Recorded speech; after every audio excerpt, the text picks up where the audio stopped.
Okay, here I am trying recall with EXO on 12 weave pulls for the first time. So I'm going to lean out just a couple pulls in, one or two, and put pressure on that first weave pull, knowing she could pretty much be successful with that, and then I'll run with her the rest of the way, rewarding at the end with a toy. Then each time I lead out another pull or two, and I'm still running the rest of the way with her. And at the beginning, I notice that I'm putting pressure back towards that first pull. See here, I'm turning and I'm stepping towards. After I release her to that first pull, I wait for her to enter, and then I turn and run with her just to support that. And I personally like talking to the weave through the weave pulls, again, to support that they are doing it correctly no matter what I'm doing. And you just keep leading out further and further. This is the first time she's done this with 12 weave pulls, and she's doing it super awesome. Good job, girlie.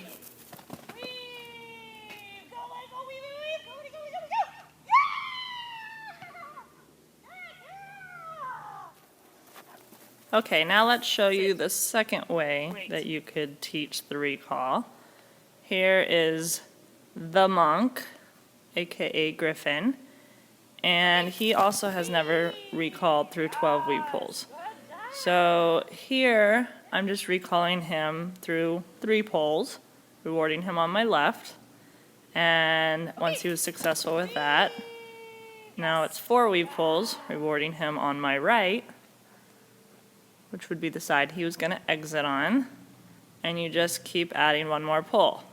So now I have 5 pulls in front of me, rewarding on my left, the side he comes out on, and you keep adding a pull every time.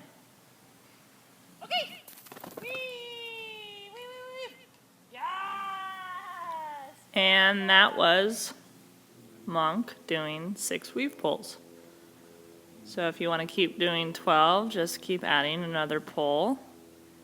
And through the power of editing, I did do all of these with him, but you don't need to see everyone, so I just kept adding 1 more.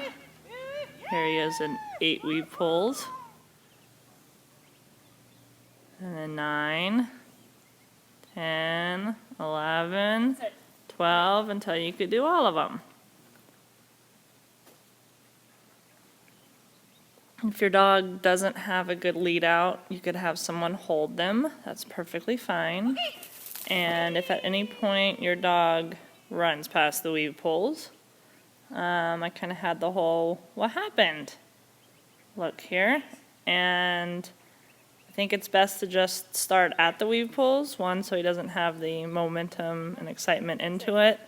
And 2, to build the focus, he's already thinking and looking at the weave pulls.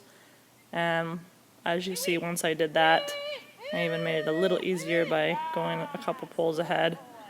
But then he did it no problem. And he recalled all 12. Good boy, Monk. Alright, once you've mastered recalls, I work on sends, mainly because I lead out to the end of the weave pulls. I'm leading out to about the 10th or 11th pull here, so you have to recall them through the beginning part. I don't move on sends, and basically he is doing the last pull or 2 by himself. Your timing of your toy is really important to get him to keep driving forward at the end. And you just kind of keep working back closer and closer to the beginning of the weave pulls so that he is doing more and more weave pulls at the end by himself.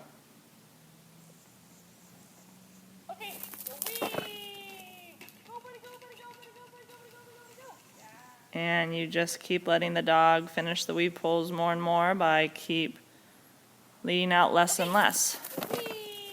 I again like talking through the weave pulls to show my support that the dog is doing it correctly. I think that really helps, especially on the sends and lateral distance and cross behinds. Go, buddy, go. Okay. And once you have confidence in your independent weave pulls, the possibilities are endless. They're really really helps your handling.